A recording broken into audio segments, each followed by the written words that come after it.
Bonjour à tous, je suis content de vous retrouver sur cette chaîne. Alors, j'ai l'impression que j'ai pas fait c'est un peu le cas, de vidéos depuis très longtemps. Vous dire que je vais bien, ça serait pas vrai. Vous dire que là, je suis au plus mal, ça serait faux aussi. Maintenant, cette vidéo, je pense égoïstement que je vais d'abord la faire pour moi. Bien que j'ose espérer qu'elle puisse quand même aider, en tout cas, qu'elle puisse m'aider moi. Parce que je pense que si je reste dans le silence depuis tout ce temps, c'est pas forcément bon et que j'ai besoin de me libérer d'une peur, besoin de me libérer de quelque chose contre lequel je lutte depuis déjà pas mal de temps. Et ça fait un moment que je souhaite faire cette vidéo et bizarrement, à chaque fois que j'ai souhaité la faire, je me suis retrouvé à dormir, à faire complètement autre chose, à oublier de la faire. Enfin, j'ai déjà fait des vidéos où je raconte, entre guillemets, mon parcours, mon éveil, mon histoire. Aujourd'hui, je vais reprendre, on va dire, ces chapitres-là au vu d'un regard plus neuf que j'ai sur ma situation, sur ma vie et sur le combat que je mène. Parce que pour moi, il n'y a pas d'autre terme que de combat. Donc peut-être qu'il y aura des informations que certains ont déjà suivies si vous me regardez depuis 3 ans. D'autres, vous allez le découvrir, mais je vais reprendre ça. En fait, il faut savoir, c'est que moi, j'ai grandi dans une famille chrétienne.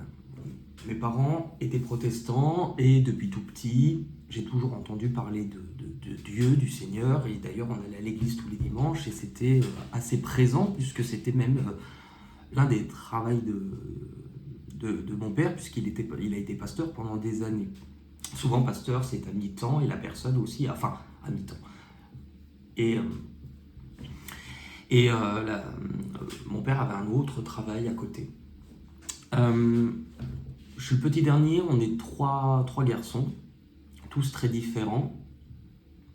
Et j'ai toujours eu la sensation de me sentir plus ou moins à part, en décalage, ou en tout cas en opposition assez tôt, assez vite à mon père.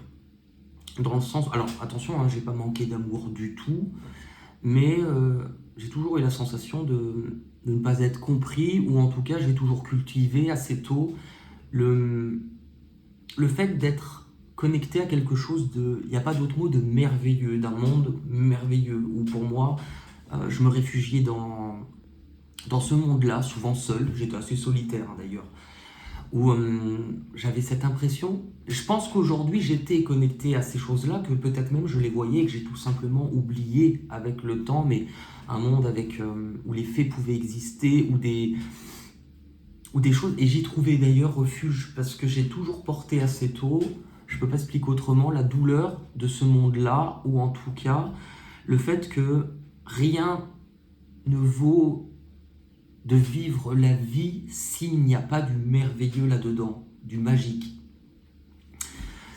Je me suis jamais honnêtement posé la question si je croyais en Dieu ou pas, parce que j'ai grandi avec, donc entre guillemets c'était comme le soleil, on remet pas en question que le soleil existe, puisqu'on nous apprend, quand on grandit avec quelque chose, c'est de l'ordre du quotidien, c'est ancré, c'est là-dedans, c'est comme ça. Mais je ne trouvais pas forcément, alors c'est pas que ça m'y intéressait pas, mais si, moi me lever le dimanche, aller à l'église, et puis il y avait toujours cette image, enfin, où j'ai un peu été, j'ai toujours été en opposition de ma famille, celui qui voulait rien faire comme tout le monde, et je n'aimais pas forcément ce côté, comment expliquer ça, figuration. Il fallait se tenir, on était quand même les enfants de nos parents, il fallait donner bonne impression, il fallait montrer une image d'une famille soudée et unie. J'ai laissé de côté, j'ai jamais pensé être quelqu'un de spirituel, quelqu'un d'étrange, de bizarre et qui fait rien comme tout le monde. Oui, spirituel, non. J'ai grandi et je me suis rendu compte que j'avais pas forcément c'est plus tard en faisant une thérapie que j'avais pas beaucoup finalement de grands souvenirs de ma vie d'enfant. J'ai des bribes à des moments, puis on déménageait tellement souvent tous les un an et demi, que je me dis que c'est pas par rapport à ça, mais plein de choses que je ne me souvenais pas forcément. Mais c'est vrai que j'ai toujours été en opposition avec mon père. Ça a toujours été là. Et j'ai compris plus tard, en essayant de travailler sur moi, qu'il y avait sans doute un schéma de répétition ou ce que certains peuvent appeler blessure transgénérationnelle, mémoire karmique, d'un bagage, d'une sorte de fardeau qu'on portait dans le sens où mon père et son propre père avaient été en opposition. Il y avait déjà, c'était assez présent du côté de mon père en tout cas, j'avais compris avec ce que mon père ne s'était pas senti reconnu par son propre père, pas légitime, qu'ils avaient toujours été en opposition, mais que mon grand-père avec son père, c'était ça. Donc j'ai compris plus tard qu'il y avait peut-être quelque chose à creuser en tout cas, pour moi.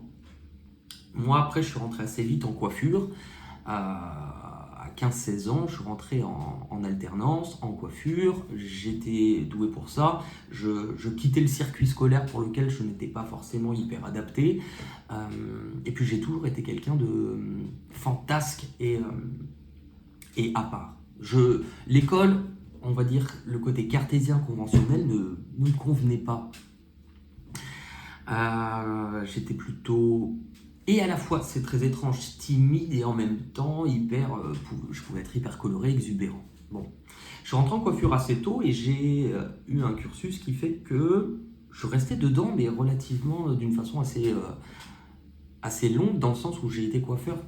J'ai commencé à 15-16 ans et quand on fait de l'alternance, on compte les années d'apprentissage comme des années d'expérience. Donc je suis resté coiffeur 17 ans, dont 10 ans au sein de la même entreprise. Et arrivé vers 30 ans, je me suis rendu compte que beaucoup de choses ne me convenaient pas dans ma vie, que je répétais des schémas, notamment au niveau affectif, qu'il y avait des choses qui convenaient pas. Puis je partais de loin, dans le sens où moi j'ai vraiment la sensation, et je le dis d'ailleurs, que quand j'étais plus jeune, je n'étais pas quelqu'un de bien. Et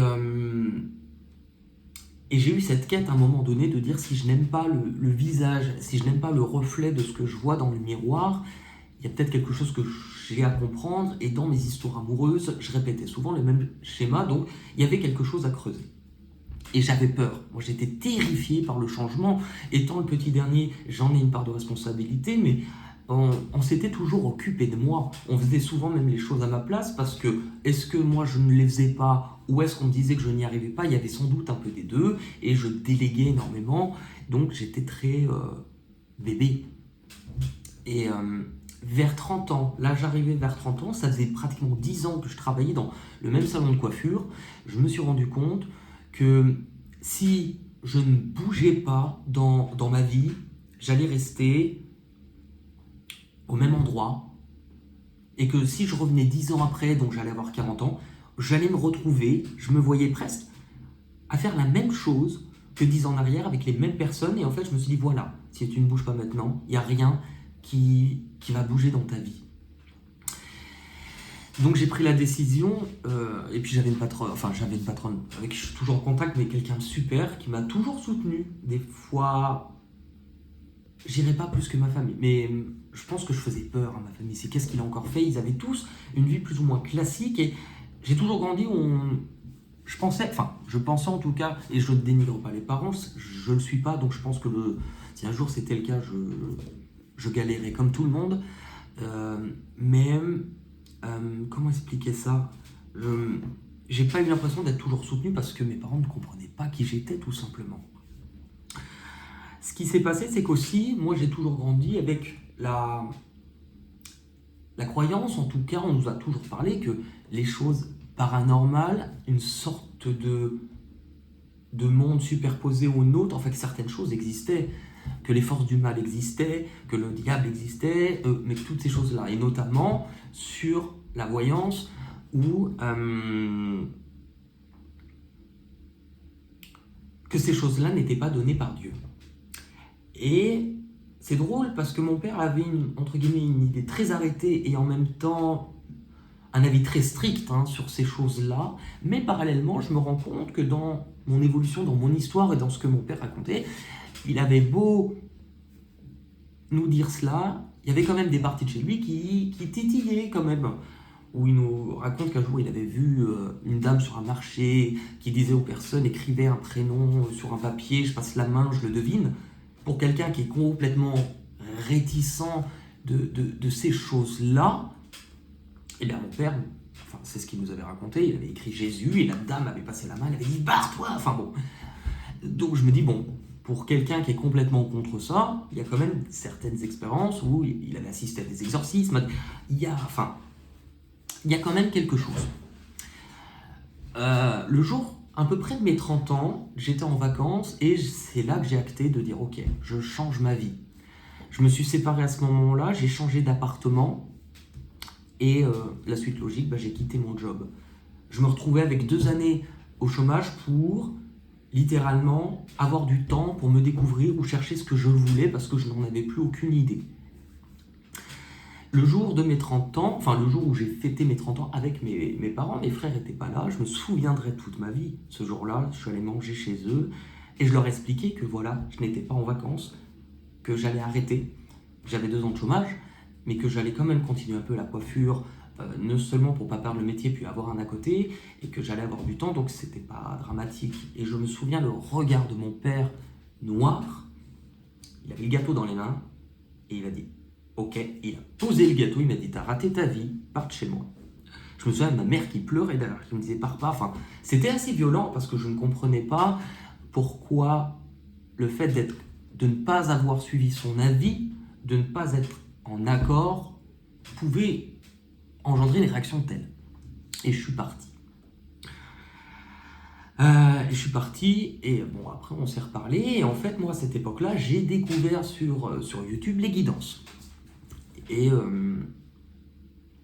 ce monde-là m'a toujours interpellé, mais jamais de là à me dire que moi j'avais une sorte de prédisposition, de don, une facilité à pouvoir aller sur cette voie. Et je ne pourrais pas l'expliquer, parce que même la veille, créer une chaîne YouTube ne m'aurait jamais intéressé, que je me suis retrouvé au chômage, j'ai pris cet appart-là, c'était une remise à zéro dans toute ma vie, et un jour, j'avais pratiquement jamais touché de carte de ma vie, je décide d'aller voir une voyante. J'avais hyper peur, moi je me rendais compte, enfin, moi qui n'avais jamais vu ou consulté de médium ou de voyant, je m'attendais un peu d'un côté charlatanesque, ou en tout cas d'arriver comme dans Les Visiteurs, dans cette chaumière où tu assistes à cette espèce de rituel. Ouais, c'est un hydron. Je m'attendais à ça et je suis tombé sur une personne un peu loufoque, mais tout à fait pas une vieille sorcière, qui tout de suite m'a regardé en me disant vous venez me voir pour l'amour, enfin pour une question sentimentale, mais vous c'est pas ça qui va changer, et vous sentez les choses, vous avez des dons, hein.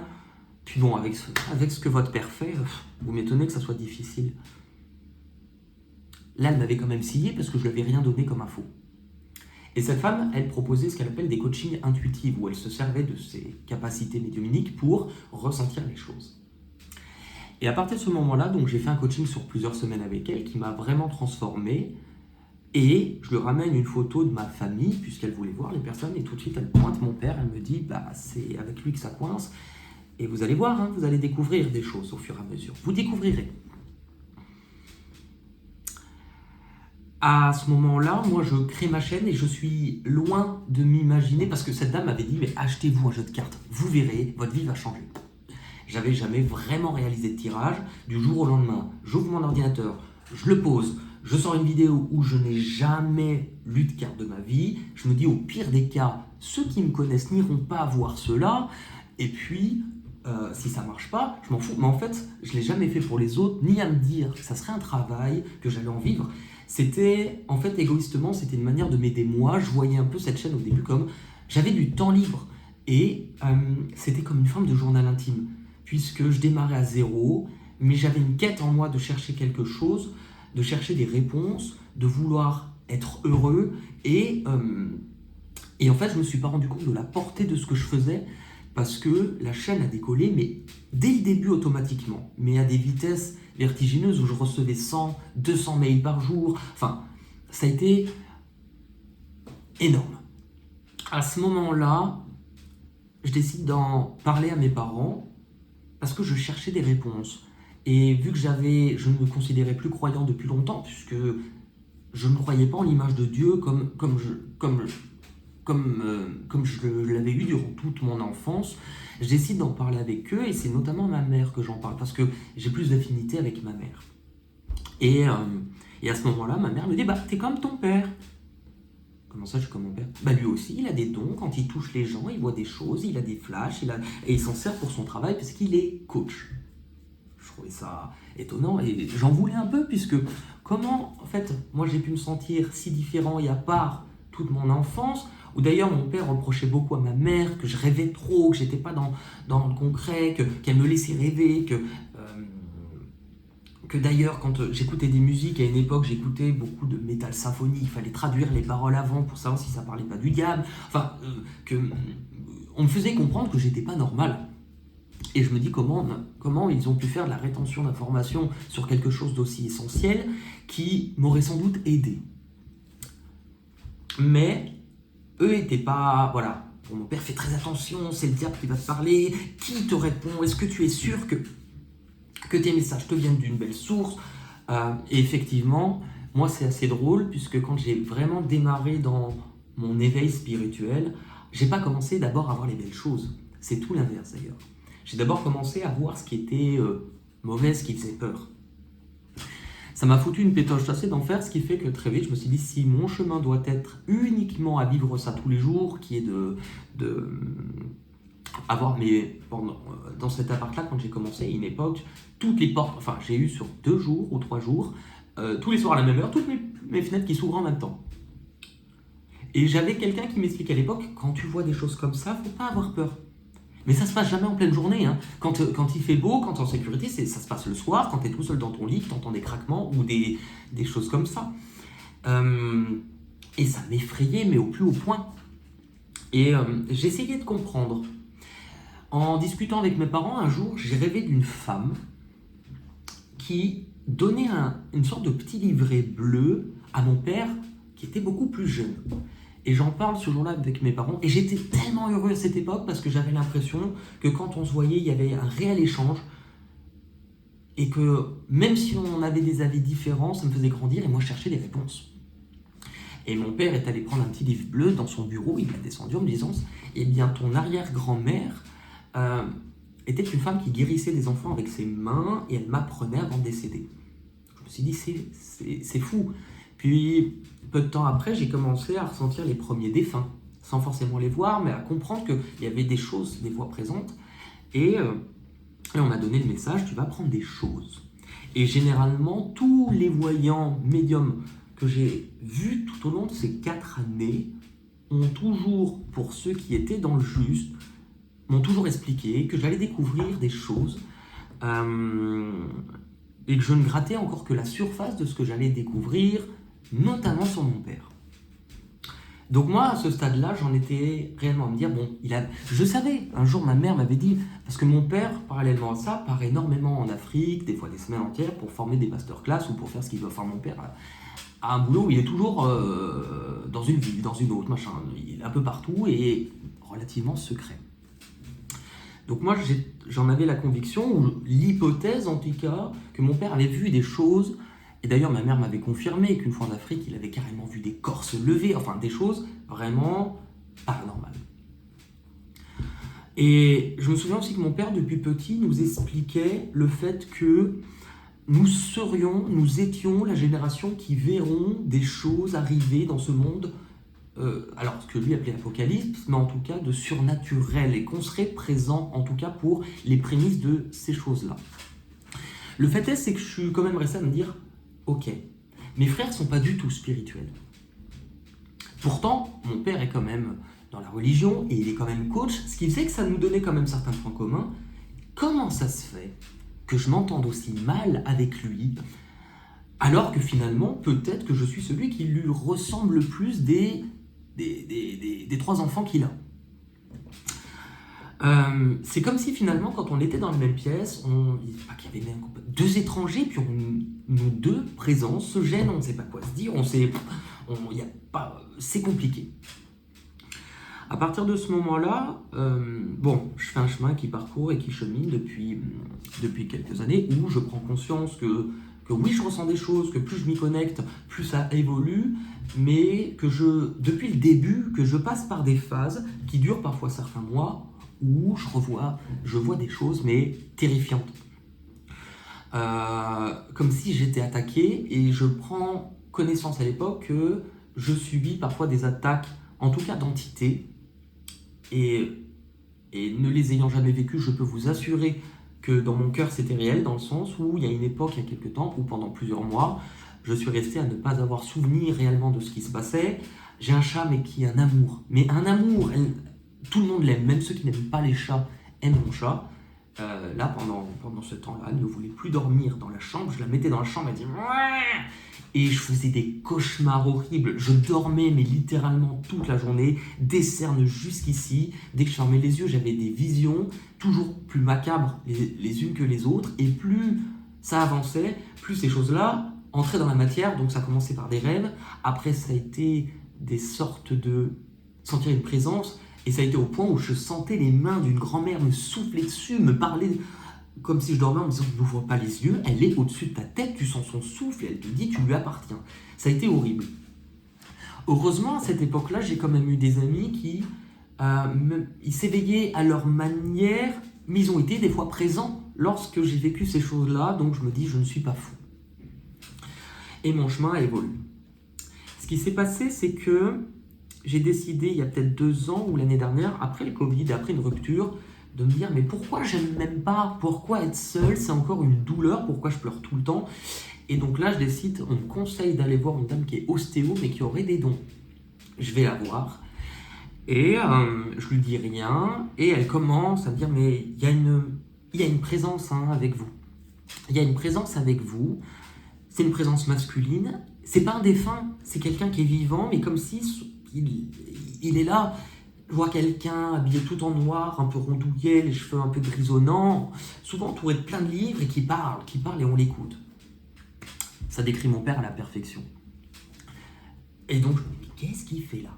Bref, lors de ce coaching, de cette thérapie, qui a duré peut-être 6 mois, ça n'a pas été une réelle transcendance pour moi, si ce n'est le jour où elle regarde et elle me dit « Tu t'es jamais posé la question de la mésentente avec ton père venait peut-être du fait que tu es tout ce qu'il n'a jamais pu être et que tu es un petit peu au grand jour à assumer tout ce qui n'a pas pu être. » Cette phrase m'a beaucoup trotté dans la tête, mais le fait est, c'est que ça me suivait et que je cherchais.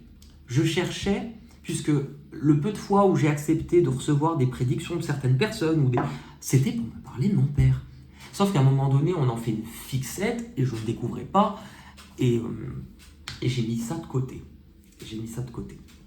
Tout s'est accentué sur ces derniers mois, notamment sur la période de, je crois, février, mars, avril, où j'ai commencé à ne plus publier de vidéos, où j'ai fait d'ailleurs une vidéo où je vous explique, je crois qu'elle s'appelle « Sous emprise », sous les influences d'une force occulte. Et je vous explique qu'à cette époque-là, je me suis littéralement enfermé sur moi-même à ne pas me souvenir des choses, à petit, comme si je, volontairement, mais de façon presque inconsciente, comme si j'étais une marionnette, je détruisais petit à petit tout ce que j'avais construit, que je regardais les choses s'effondrer, que j'avais des actions qui n'étaient pas du tout dans mes habitudes, que je passais mon temps à dormir, que j'étais fatigué, mais à un point où à un moment j'ai voulu mourir. Et que j'entendais une voix à ce moment-là. Cette voix, je l'entendais, elle riait, et elle riait fort. Et ça, j'en parlais pas. Jusqu'au jour où je reçois un message d'une personne que j'avais eue en consultation, qui s'appelle Patricia, qui a à peu près mon âge, que j'avais eu 1 an avant, et qui, en fait, a eu comme une flash de moi, et donc elle me laisse un message en me disant « Je suis vraiment désolé de ce message, j'espère que tu vas bien, je te suis depuis le début, tu sors pas beaucoup de vidéos, je m'inquiète pour toi, et j'ai une image de toi, te voyant te débattre avec un démon qui t'accroche, et je me suis connecté à ce démon-là, et j'ai entendu rire. Honnêtement, elle m'aurait pas dit ça, j'aurais jamais répondu à son message. Mais là, j'étais par terre en train de pleurer. La sensation que j'avais, comme Harry Potter, c'est s'il y avait un détraqueur en ma présence, quelque chose qui absorberait littéralement tout ce qui pouvait être de l'ordre de la joie, de l'amour, du soleil. Et elle me dit, si tu veux, je te l'enlève. Elle me l'a enlevé. En 3 jours, je vois une différence, mais phénoménale. Et là, à partir de ce moment-là, on se lie d'une amitié très forte avec Patricia parce que je ressens un lien, quelque chose d'important. Et elle m'explique.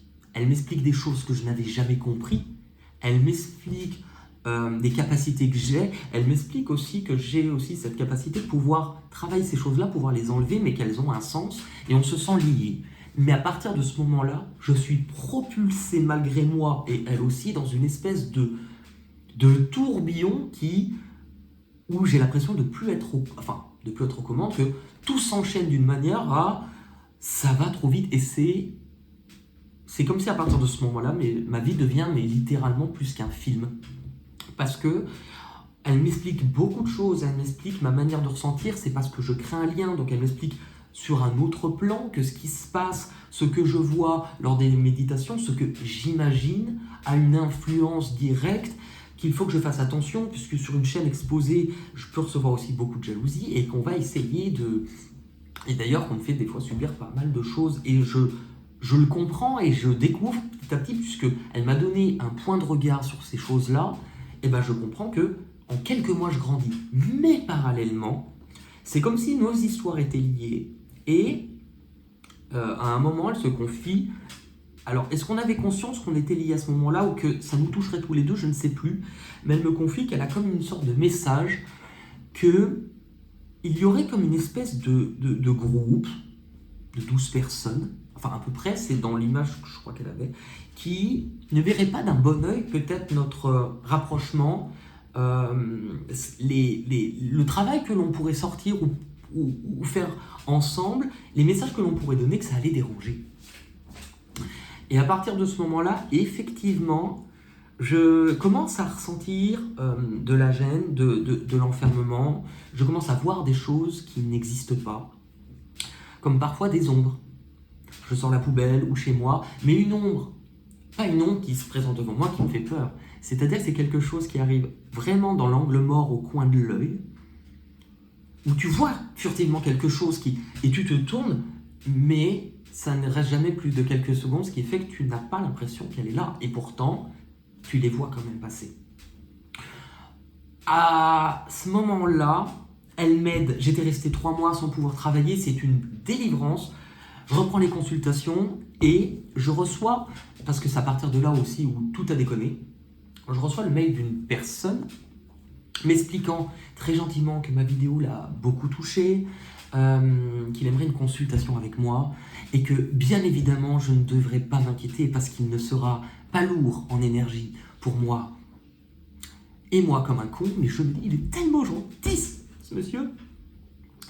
Je démarre à faire la consultation avec cette personne.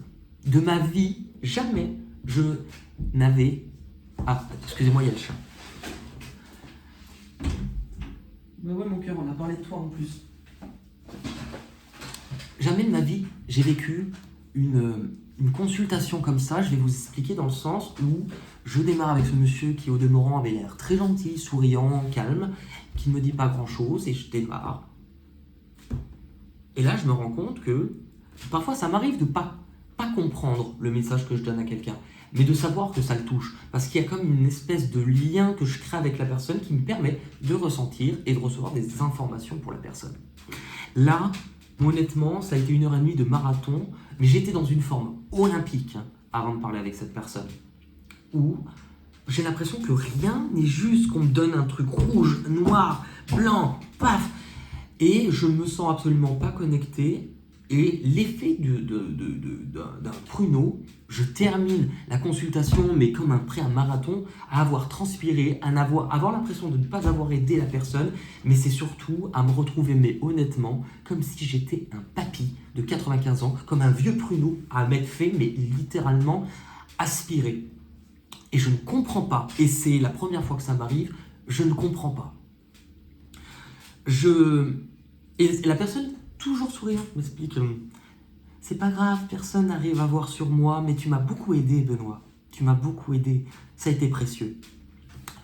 On raccroche, j'appelle mon amie Patricia, je lui explique le désarroi et elle m'explique, tu as bien coupé le lien après avec la personne? Et je lui dis, mais non, j'ai même pas pu créer un lien puisque je n'ai rien ressenti. Et là, elle me dit, ferme les yeux, concentre-toi et regarde au-dessus de toi. J'étais fatigué, énervé, je m'allonge, je dis, il y a des yeux au-dessus de ma tête. Elle me dit, oui, il te regarde et il est là. Coupe le lien. Coupe le lien. Comment expliquer ça? Je ne peux pas expliquer, mais en gros, même pour vous, parce qu'en fait, finalement, quand on vous parle de protection, de se protéger, les prières, la sauge sont des choses, mais c'est largement pas suffisant dans le sens où c'est comme s'il y avait un fil au-dessus de votre tête. Vous en avez un au sol qui vous relie à la terre, à cet ancrage, et un fil comme un canal qui vous relie, mais illimité à ce qui est là-haut, et que quand tu reçois des messages, c'est par ce fil. Elle m'explique qu'entre chaque personne, tu crées des liens, ce qui te permet de ressentir les choses, mais qu'après, il faut couper ces liens de manière à... Eh bien, littéralement, cette personne, je voyais les deux yeux au-dessus de moi et plus de lien. En fait, la personne avait, entre guillemets, coupé mon lien et je recevais des messages d'elle. Ce que je canalisais n'était uniquement que les informations qu'elle m'avait données. Et c'est vrai que vers la fin de cette consultation, je m'étais dit, la personne m'a donné des fausses informations. Par contre, un point intéressant, c'est qu'à un moment donné, il s'est fortement intéressé à me demander des informations en me disant « Tu peux me parler de moi et de Patricia, c'est une femme que je connais, de comment ça va évoluer entre nous ?» Et moi, en plus, comme un crétin, « Oh, mais en plus, ça me fait penser à mon amie Patricia, elle m'aide tellement !» Et je commence à déballer le fait qu'elle est géniale, qu'elle m'aide, ou je me rends compte que je lui donne les informations qu'il a besoin et qu'en fait, cette Patricia... il n'a pas du tout d'histoire d'amour avec cette Patricia, qu'il cherche des infos sur la mienne, enfin sur mon ami. Par contre, ça peut paraître déstabilisant, troublant, et puis j'ai mis 3 jours à dormir après pour me requinquer. Ça a été quand même quelque chose d'assez formidable parce que je me suis réellement dit et pris conscience qu'en fait, énergétiquement, c'est possible à distance d'agir sur quelqu'un par la pensée. Alors je le savais par moi, par les cartes, parce que je sens, mais là, agir. Et moi, si vous voulez, je méditais beaucoup, je voyais des choses merveilleuses, mais j'avais cette impression que quand je méditais, c'est comme si je m'éveillais dans un monde qui n'appartenait qu'à moi. Et qu'on ne pouvait pas venir dans ce monde-là, me regarder, Eh bien si, en fait, en gros, ce qu'on découvre de l'invisible de l'autre côté, c'est comme Internet, vous voyez, par exemple, vous êtes connecté, paf, cette lumière s'allume comme une grande toile, mais que certaines personnes peuvent avoir accès à ce que vivent d'autres quand elles sont assez entraînées ou qu'elles ont une âme qui a une fréquence assez, ou des connaissances assez hautes pour le faire. Et là, je me rends compte quand même, en me disant, je suis quand même dans une espèce de merde, qu'est-ce qui se passe?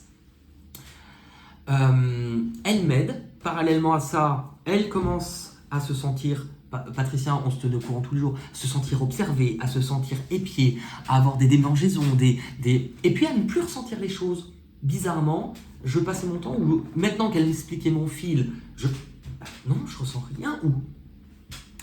Et quelquefois, ça m'arrivait dans ma chambre notamment, mais alors ça a été fulgurant, où 3-4 soirs d'affilée, je dormais très mal, mais un quart de seconde, je vois cette personne qui m'observe dans l'encadrement de la porte.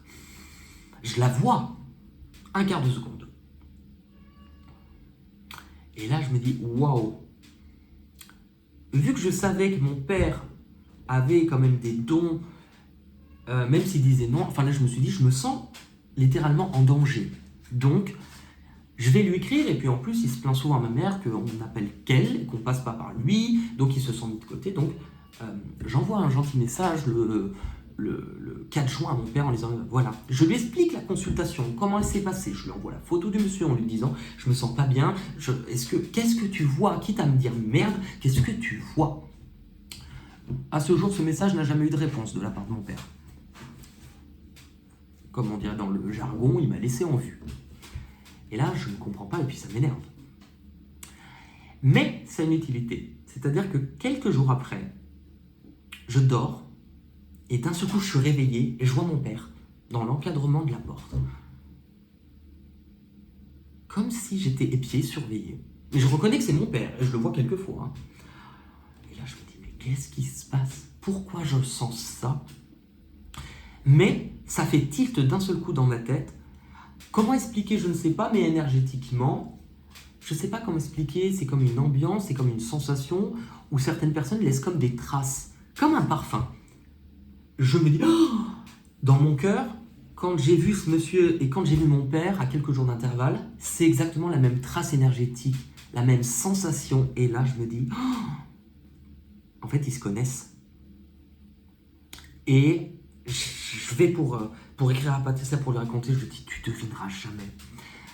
Elle me dit, est-ce que tu vas me parler de ce monsieur et ton père en me disant qu'ils se connaissent parce que c'est l'image que j'ai eue.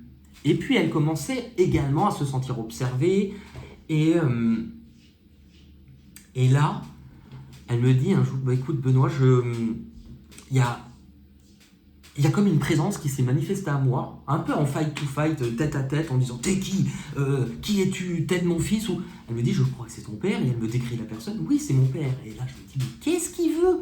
Et en fait on commence entre guillemets à ressentir ou canaliser le fait que ces personnes-là se connaissent, travailleraient ensemble de quelle manière je ne sais pas, mais feraient partie d'un groupe, d'une...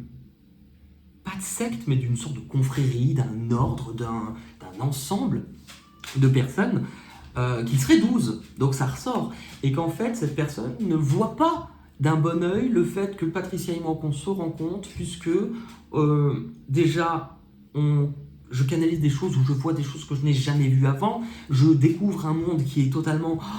Mais je perds aussi le contrôle parce que tout ce que je vis, je ne le maîtrise pas. Et ça s'enchaîne tellement à une sorte de rapidité que c'est difficile de garder le rythme. Mais je ressens au fond de moi qu'on était destinés à se rencontrer et qu'il y a quelque chose de beau et de grand. Et là, on en vient à cette conclusion. Ils font partie d'un groupe. Et ce groupe-là ne voit pas d'un bon œil parce que le fait qu'on se rende compte va aussi amener certaines choses, à apporter certains enseignements, vérités, certains messages que l'on recevrait qui un jour vont ressortir au grand jour. Et ces personnes-là ne le veulent pas puisque elles retiraient une certaine domination. D'ailleurs, cet ordre-là aurait des influences plutôt bien appuyé dans le terme où ces gens-là ne côtoieraient pas n'importe qui. Il y aurait du coup, parallèlement à ça, un certain pouvoir. J'ai l'impression de tomber des nues et en même temps, je me dis, par rapport à tout ce qu'on m'a raconté, ça correspond et en fait, là, d'un seul coup, ça s'enchaîne où je crois qu'un soir, je vais pour me coucher, je suis claqué, je sais même pas de quoi sont faites mes journées, honnêtement, comme elles se passent, et j'entends la voix de mon père parler à des hommes, à des personnes, et je l'entends dire, ne le tuez pas, mais endormez-le. Il faut qu'il reste endormi, il faut qu'il soit léthargique. Et je sens comme une espèce de piqûre à cet endroit-là. Et là, je me sens, mais comme si on m'avait piqué. Et je me sens partir dans le lit, et en fait, je ne sais pas à quoi je suis connecté, ou je fais une espèce de prière, où je me sens comme élevé, comme si je me retrouvais, où je ne vois pas les choses. Vous savez, comme quand on est dans le lit d'hôpital, où on avance parce que vous avez été blessé, je vois un peu ça, mais je vois quelque chose comme un... J'aurais pas d'autre terme, une sorte de temple, de cristal, avec des êtres humanoïdes, en tout cas je les perçois comme ça, mais fait un peu transparent, de lumière et plutôt de cristal, me passer les mains en me disant on va t'aider. Tu as reçu une attaque qui est très forte, mais on va t'aider. Et j'entends empoisonnement, comme un empoisonnement du sang où je dois être nettoyé. Et je me vois comme si j'étais plongé dans une espèce de bain lumineux où je sens qu'une part de mon âme lutte pour épurer ce que l'on vient de me faire. Là, je me dis, bon, mon père, honnêtement, il y a un truc qui va pas. Parallèlement à ça, heureusement, j'ai Patricia qui m'aide et j'ai une personne très proche de moi qui n'a pas été éveillée au début comme moi, mais qui d'un seul coup, en quelques temps, se met à avoir des flashs, se met à avoir des visions et m'explique quand j'en parle que pour lui, c'est pas fou. c'est même, comment expliquer, c'est véridique, et qu'il a déjà rencontré mes parents plusieurs fois, donc c'est vrai, et il me dit, mais ton père, il y a toujours un truc qui, déjà ta maison, la maison de tes parents, je m'y suis jamais senti bien, ton père, il y a un truc qui ne va pas.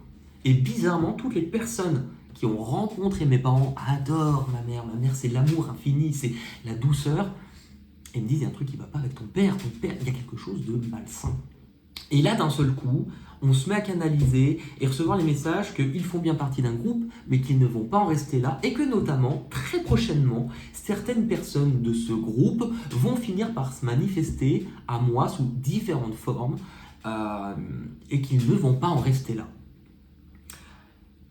Le surlendemain ou quelques jours après, sur cette période-là, tout va tellement très vite et s'enchaîne que je n'ai pas la notion du temps, de ce qui est réel. Je fais d'un seul coup un rêve où je vois mon père comme une cape, une tenue un peu de cérémonie avec d'autres personnes. Je me vois au milieu et je les vois tous en train de... Oh mon Benoît. Je suis terrifié, je me réveille, mais... Et là, il goûte comme ça des horreurs jusqu'ici, des pizzas sous les bras. Et j'ai une amie, médium, on se voit pas tout le temps. Et c'est quelqu'un qui me connaissait même avant mon évolution, et elle a toujours eu la particularité de ne pas me donner les informations, c'est-à-dire que quand je vais avoir une évolution ou que je vais avoir une leçon ou comprendre quelque chose, je l'appelle, ou elle m'appelle toujours à ce moment-là, et toujours elle me fait rire parce qu'elle me dit ça va. Quand elle me dit ça va, je sais qu'elle sait quelque chose, mais qu'elle attend que je lui dise, parce qu'elle ne peut pas me le dire. Et j'ai compris après, elle me dit je n'ai pas le droit. Tu dois faire comme tes étapes. Moi, je serai juste là pour valider, t'expliquer une fois que tu as compris. Mais avant cela, c'est pas moi qui peux te délivrer le message, je n'ai pas le droit. Ce jour-là, elle m'appelle, et tenez-vous bien, elle me dit, Benoît, mais est-ce que ça va? Je dis, oui, pourquoi? Parce que j'ai rêvé de toi, et tu étais entouré de personnes en cap qui parlaient ton nom, qui étaient en train de pratiquer, qu'est-ce qui se passe? Là, je me dis, putain, ça paraît gros. Même moi, des fois, j'en doute, mais je me dis, quand tu relis les éléments, quand j'en parle, c'est trop gros, mais tout est tellement relié que ça ne peut pas ne pas exister. Et là, elle m'explique que oui. Elle me dit, t'as découvert quelque chose? Bah écoute, Benoît, je pouvais pas te le dire avant, mais oui, ton père pratique, et ton père n'est pas dans la lumière. Et ton père s'est toujours fait passer pour cette image de Dieu, mais ton père a peut-être des dons, mais ils ne viennent pas de la lumière, et s'il part en Afrique aussi souvent, c'est pas pour faire des belles choses. Et d'un seul coup, tout se relie, avec Patricia qui, elle, canalise en même temps, qui me dit, mais ton père, oui, en fait, il se nourrit de toi, de ton énergie. Comment tu te sens quand tu le vois? Mais c'est vrai, dès que je vois mon père, on se voit pas souvent, je dors 3-4 jours derrière, comme une pompe à essence, et elle m'explique qu'il te suit. Il dit qu'il regarde aucune de tes vidéos, que ce que tu fais, on n'a pas le droit de parler de ce que je fais en famille, on ne l'évoque même pas, ça les gêne. Et là, d'un seul coup, je commence à être en colère. Comment un homme qui me dit Dieu, machin, en fait, finalement, ce serait pas si lumineux que ça. Et qu'est-ce que j'ai fait?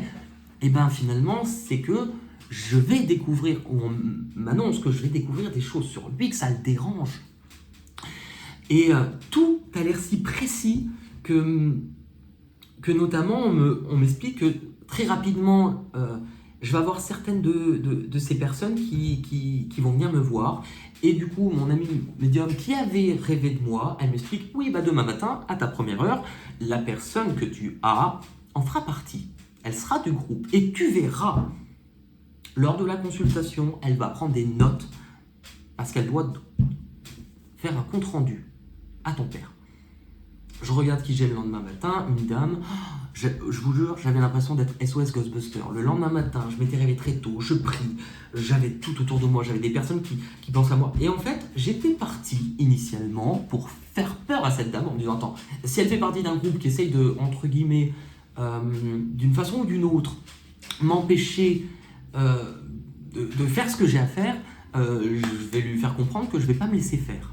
Et en fait, là, je ne sais pas ce qui s'est passé, mais je démarre la consultation, ou initialement je me dis je vais lui faire peur, ou en fait d'un seul coup, je la regarde, et je lui dis mais j'ai pas besoin de carte, posez-moi toutes les questions que vous voulez, je les ai. Et elle démarre, alors que la consultation sur Skype, elle est enregistrée, la personne n'a plus besoin de prendre de notes, puisqu'elle peut télécharger sa vidéo de tout le contenu. Et elle démarre, ça vous embête si je prends des notes? Et un peu pet sec et un peu condescendante avec moi. Et d'un seul coup, je me pose, je ferme les yeux, et je lui parle que cette personne fait partie d'un groupe.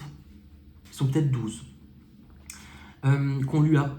Parce qu'elle aurait des dons, des capacités, et qu'on lui aurait dit rejoins-toi à notre cause parce que tu vas obtenir de la sagesse, du pouvoir, de la puissance.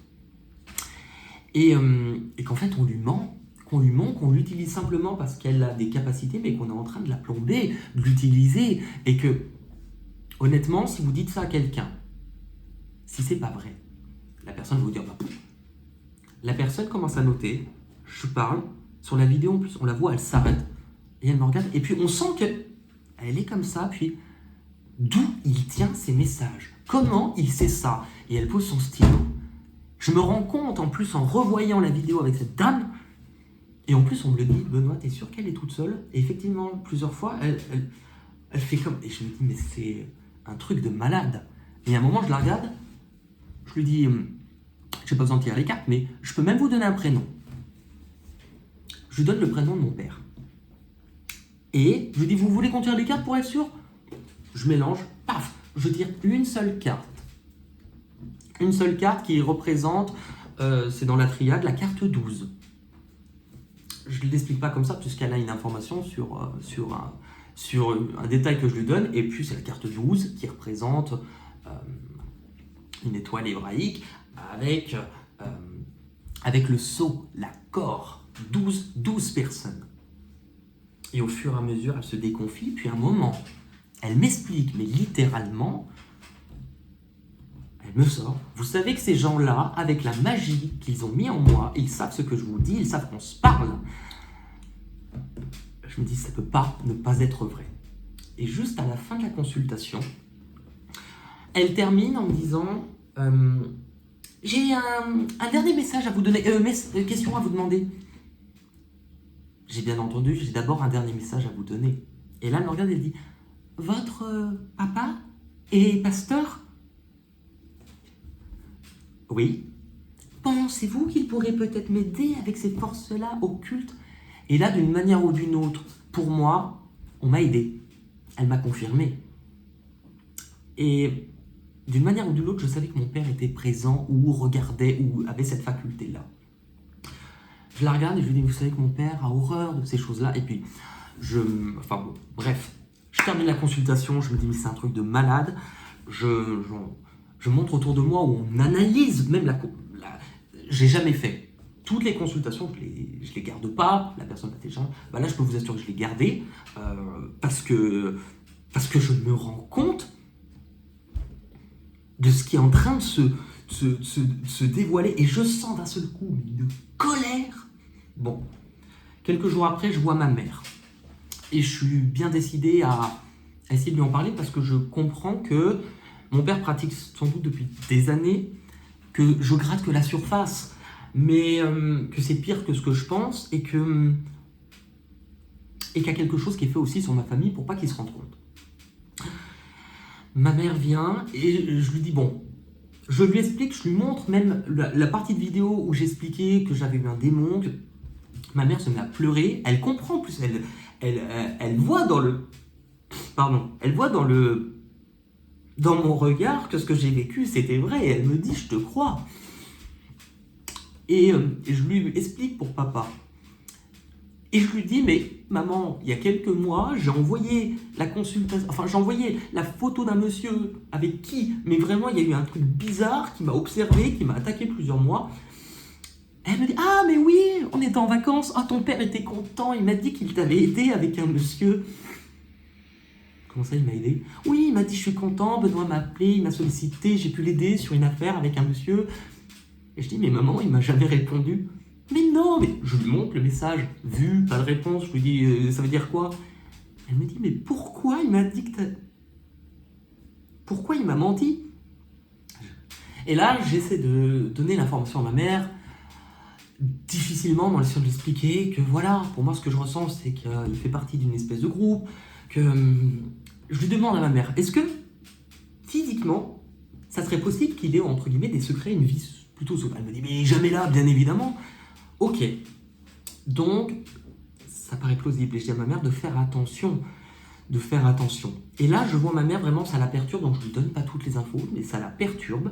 Et elle repart où je me dis, elle va finir par trouver quelque chose. Elle va finir par trouver quelque chose. Et je sens, je pouvais pas vous le dire autrement, quand j'ai parlé à ma mère, une colère. Je savais très bien que mon père était au courant. Mon père part en Afrique le soir même ou le lendemain. Donc là, j'étais bien décidé à pas me faire avoir lors de son départ, puisque quand je calcule sur toutes les périodes où je me sens mal, ça correspond toujours plus ou moins à une période où il est parti.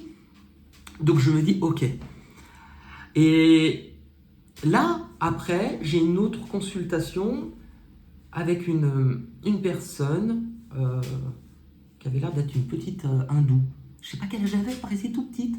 Et je me souviens, je l'appelle une première fois pour caler le rendez-vous. Il y a sa grand-mère à côté. Puis j'étais là, mais elles sont tellement mignonnes, elles sont dans la lumière. Ou bon, avant de faire la consultation avec elle, je fais une méditation. Et en fait, dans ma méditation, c'est je me sens tiré au fond de l'eau, mais vraiment comme si on m'appuyait. Et d'un seul coup, je sors de l'eau, je regarde le réveil, mais ça fait une demi-heure, une heure que je devais avoir. J'appelle et je vois cette jeune fille avec des lunettes où je me dis, mais pourquoi elle a des lunettes talons? On me dit, elle n'en porte pas. Bref. Et là, très vite, on me donne l'information et je lui dis en plus en rigolant, mais je sais pas ce que tu caches ou mais tu me dis ça. Et en plus, cette jeune fille, elle m'explique, oui, voilà, j'ai un problème parce que je n'ai pas connu mon père. Mais mon père est quelqu'un qui pratique des choses, qui fait des choses, qui il veut m'empêcher. Enfin, et là, je me dis, attends, à quel degré l'histoire. Enfin, c'est un peu gros, c'est un peu gros. Et puis, elle est là, cette jeune fille, face à moi, où je me suis senti tiré vers le bas. Et puis, il y a sa grand-mère qui n'est pas présente. Elle est dans la pièce d'à côté, je sais pas, mais on l'entend baragouiner dans une langue que je connais pas. Et je commence à avoir mal à la tête, je comprends rien. Et puis, plus je dis à cette jeune fille, mais tu caches quelque chose, tu ne me dis pas la vérité, ou elle rigole. Et elle me dit, oui, mais je crois que mon père m'a fait quelque chose et il m'a attaqué. Je lui dis, écoute, là je ne capte rien, je vois rien. Et puis elle fait, et moi j'étais encore comme un con à me dire, elle est trop mignonne. Et ben, je raccroche et je dis, bah c'est simple. Si elle a quelque chose sur elle et que là je ne capte pas, je lui demande, je lui dis, écoute, on va reporter la séance. Là je suis épuisé et je lui demande une photo d'elle en plein pied où je vois bien ses yeux afin de canaliser et de voir si elle a vraiment quelque chose. Mais j'attends toujours sa photo.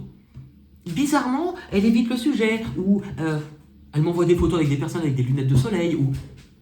Et là, je me dis, mais elle me prend pour un con. Et la petite hindoue, elle était pas si mignonne que ça. Sauf que là, en fait, arrive une espèce de moment où tout s'est tellement enchaîné que je me dis, je fais quoi? Je fais quoi parce que... Heureusement qu'il y a quand même Patricia et l'autre amie pour moi, mais je fais quoi? En fait, je suis en train d'être dépassé par quelque chose. J'ai l'impression de devoir se battre pour... et ça me fait peur. En fait, ça me fait peur. Parce que ça paraît énorme. Et en même temps, je me dis, mais est-ce que je vais être celui qui va détruire, entre guillemets, l'image de cette famille, alors que je me rends compte, comme si les autres ne voyaient pas, mais que cette famille, elle n'existe pas, qu'on n'est que dans de la présentation, mais que comme si en fait, je sais pas, mais on sait pas se donner de l'amour, on sait pas se piquer les choses et comment, je sais pas, on n'a jamais pu parler de ce que je faisais ou qu'on me fait passer pour un fou. Et en fait, mon père part en Afrique. Et mon père a une particularité, c'est qu'il met tout sur Facebook, ses déplacements, là qui il est. Quoi. Et en fait, un soir, je dors très mal. Le lendemain, on devait avoir un repas de famille. Et c'était l'une des premières occasions, bizarrement, où on se retrouvait sans que mon père soit là. J'ai dit, je vais en profiter. Tout le soir, je dors mal et je vois mon père accompagné de 2 ou 3 autres personnes, en tout cas 3 ils étaient, et je sens comme des choses. Pourquoi? Il y a de l'eau, je sens des pinces de crabe. Le lendemain, je me rends compte qu'il était, le soir même, il avait mis une photo avec 2 autres personnes. Nous sommes dans la prière avec machin. Et je me dis, bah, pince de crabe. Et effectivement, je crois qu'il y a certaines cultures où ils peuvent travailler avec des coquillages ou des choses comme ça.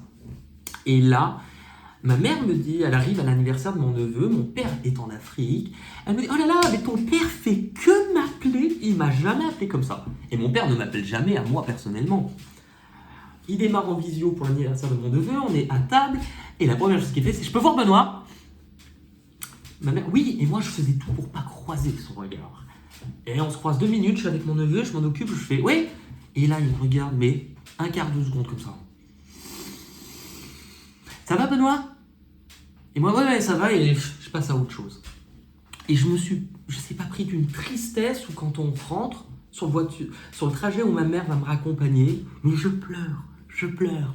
Et ma mère qui s'arrête, qui se met à pleurer, et qui me dit, je suis désolée, je suis une mauvaise mère, ou un truc comme ça, ou je suis désolée, c'est de ma faute. Mais ma mère, elle a jamais rien fait.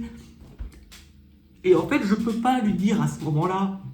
Et en fait, je la regarde, juste, je la prends dans mes bras et je lui dis, c'est pas toi.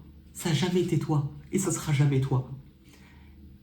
Mais elle commence à me dire, écoute, si mon mari a fait quelque chose, il faut que tu me le dises, ou si on a fait quelque chose pour pas que je me souvienne, puisqu'en fait, elle me dit ça parce que quand je lui parle des difficultés que j'ai, où ça m'a même entraîné à ne plus pouvoir bosser, à avoir des actions qui sont pas comme, ou à voir ma vie s'effondrer, et elle me dit, pourquoi tu nous en as pas parlé de tes problèmes? Je lui dis, comment vous voulez que je vous en parle alors que le jour de mes 30 ans, papa a posé le gâteau. Donc j'ai 33 ans, c'était il y a 3 ans. Il a posé le gâteau, il m'a dit, pars, t'as raté ta vie. Ma mère me dit, je me rappelle pas de ça. Ma mère se rappelle de tout. Et c'est là où elle me dit, tu crois qu'on a fait quelque chose pour pas que je me souvienne? Donc voilà comment ça marche. Je me dépatouille, ou je m'enferme. En fait, je perds confiance en moi, en mes capacités. J'ai l'impression en plus, parce que du coup, j'arrive pas à honorer les guidances que j'ai. Et des fois, j'ai des actions, mais qui correspondent. Je me dis, je doute d'être quelqu'un de bien, je doute d'être...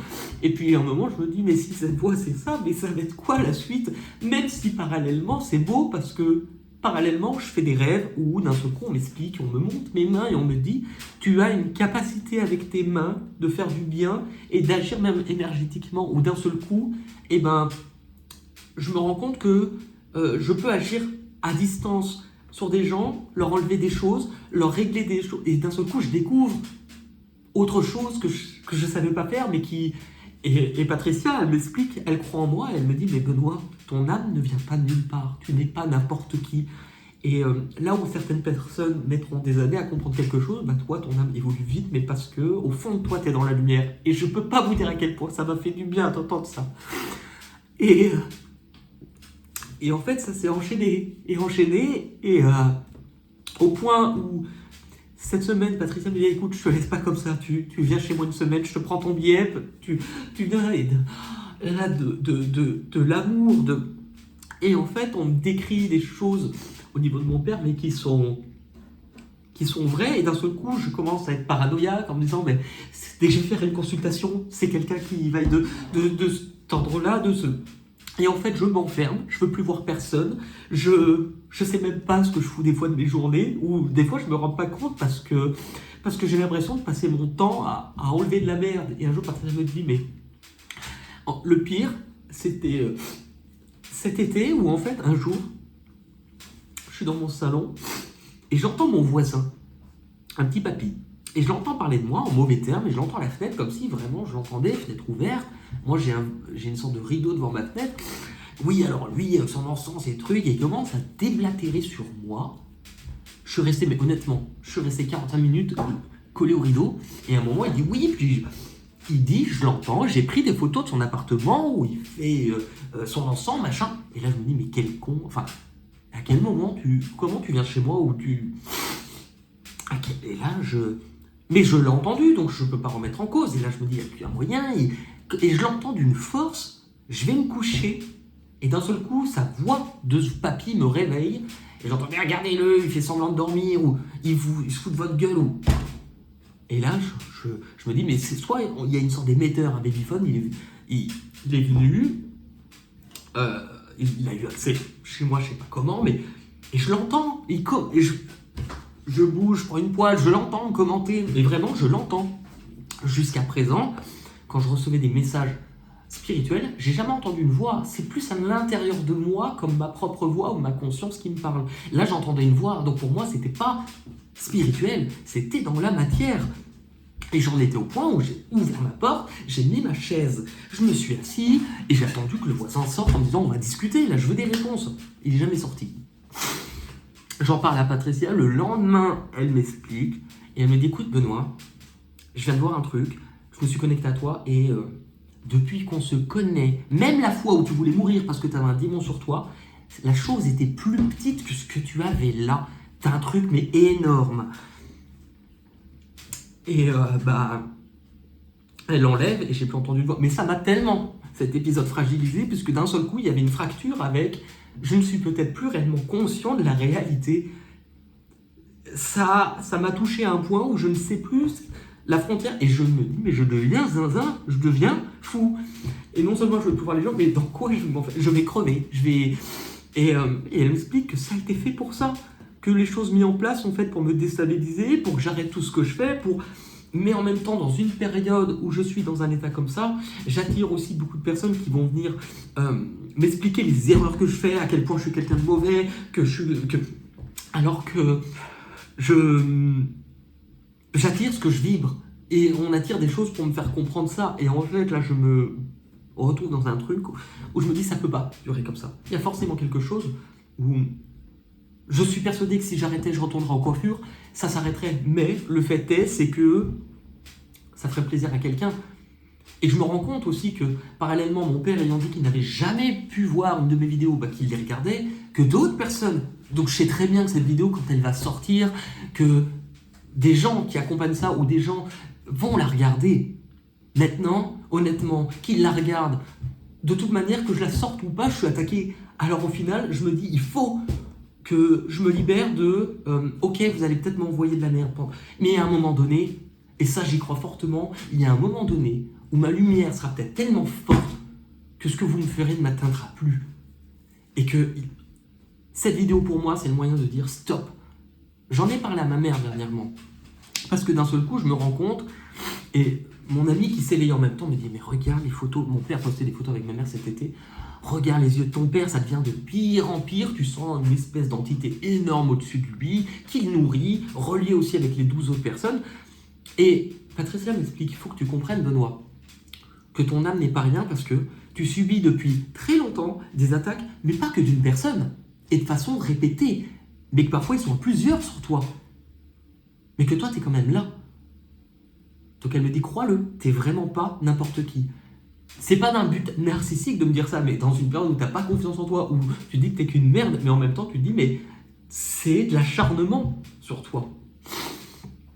Elle aussi, parallèlement à son lot de choses liées à mon père, où je me dis, mais merde. Et il y a pas longtemps, je me dis, c'est trop, je vais en parler à ma mère. Mon père était pas là.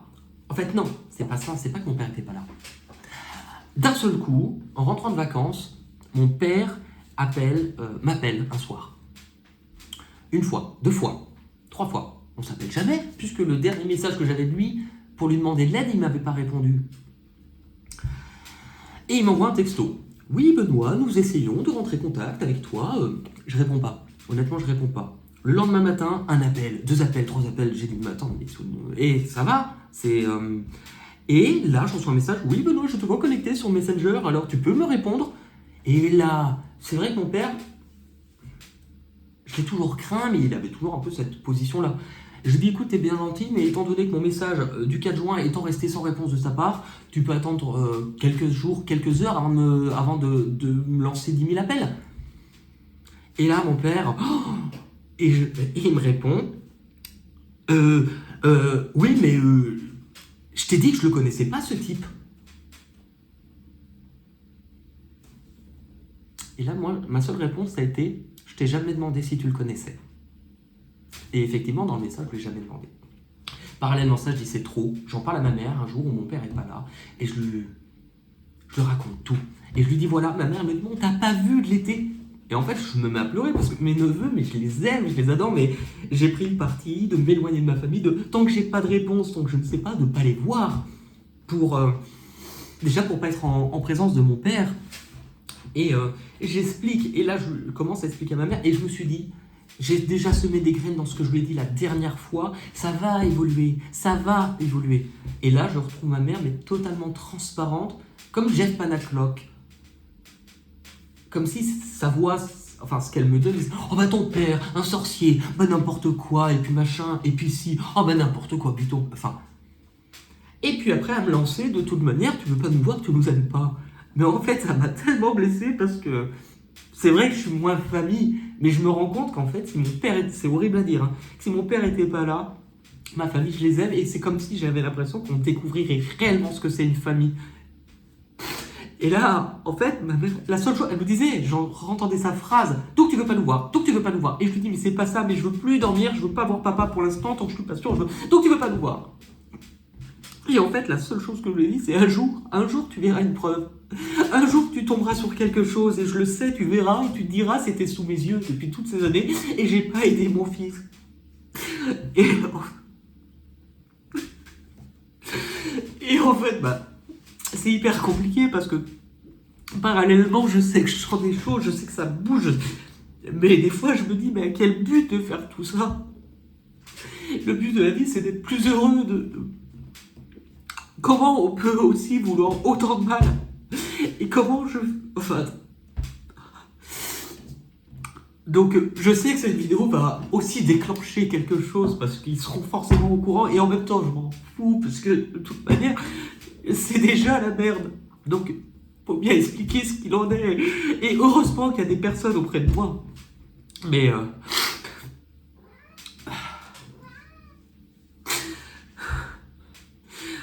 donc voilà, en fait, bon, ça fait con de finir une vidéo comme ça, mais je me suis dit, ça fait trop longtemps que aujourd'hui, j'ai quand même, même si j'ai des réponses, j'ai encore plus de questions. Mais pourquoi? C'est quoi mon rôle là-dedans? Pourquoi on me dit en plus, je vais être amené à faire de grandes choses, mais au final, je veux pas faire. Enfin, c'est pas une question de pouvoir, je m'en fous de faire des grandes choses. Mais il faut que ça vibre le cœur, et dernièrement, je le sens, mais brisé ou enfermé, ou pas. Et je me mets à décevoir les gens, à pas assumer mes fonctions, ou.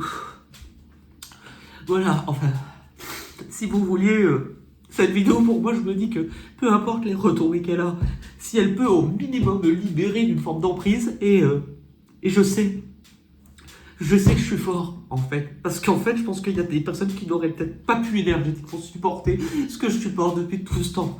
Maintenant, je sais pas où ça va aller, mais je me dis, en fait, si je peux recevoir à distance le pourri qu'on m'envoie depuis tout ce temps, je sais qu'aussi, cette chaîne, depuis quelques années, elle m'a aussi beaucoup protégé. Hier, j'ai reçu des messages de personnes, alors que le dernier temps, je recevais beaucoup de méchanceté, et que même moi, je le comprenais. Je reçois une personne qui m'a dit, mais t'inquiète pas, si la consultation se déroule dans 3 mois, 4 mois, je sais que t'es là, je sais que t'es juste, et merci parce que tu m'as apporté du sourire pendant tout ce temps. Et en fait, c'était tellement gentil que même moi, à ce moment-là, je doutais d'être quelqu'un de bien.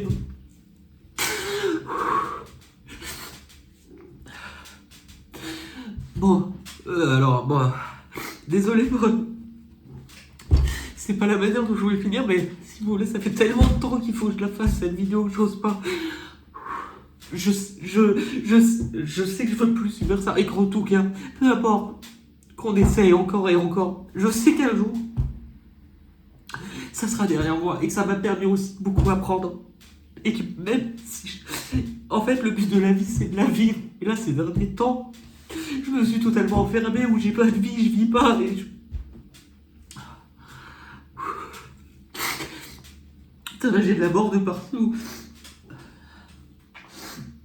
Bon, je pense que je vais pas terminer... En fait, voilà, il fallait un jour que je la fasse, il fallait que je la sorte. Et si moi, en tout cas, ça peut me libérer sur les temps de vie, le but, c'est pas que vous me croyez, honnêtement, je m'en fous. Mais je sais que je pouvais pas rester sans rien faire et rester dans le silence et plus rien sortir et m'enfermer.